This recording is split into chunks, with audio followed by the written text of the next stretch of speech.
I've tried filming this a million times, but for whatever reason, something always goes wrong, or I did everything right and then my audio just went out. So here I go again. So something that I have noticed over these past couple of days, let alone week, is that I have been struggling with believing the promises God has given me, and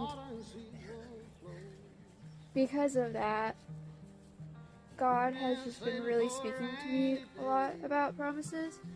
So at the beginning of the year, I started a new Bible, and I just started reading it in chronological order. In like the past few weeks, I have been reading about Abraham and all the stories after that, and how God promised Abraham that he would have many descendants. And then this morning when I woke up, I heard a song in my head that I've been seeing all over TikTok saying, "I will keep my covenant." And then the first thing that comes to my mind is the covenant God made with the Israelites, of how he said he was going to take them to the promised land. And coincidentally, this morning when I did Bible time, I was reading about how the Israelites were freed from slavery.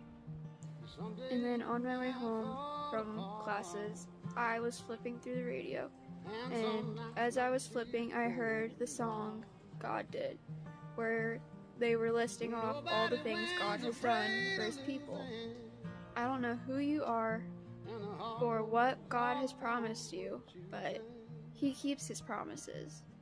And he has been constantly telling me that this entire week. The other day, I went to an event at my church, and there were VeggieTale coloring pages of Abraham's promise. And then just everything today, God is just reminding that he will keep his promise, no matter what it is. Whether it's a spouse, car, job, school, friends. And one way I know for certain that God keeps his promises is because I have these guys. Long ago, God told me I was going to have horses, and last May I brought home Joe, and then last October I brought home Opie, and I feel like God meant for me to have them because of how great they are. And so between that and just everything in the Bible pointing towards God's promises and how he always answers them, it doesn't matter whether or not it's how you thought it was going to happen, or if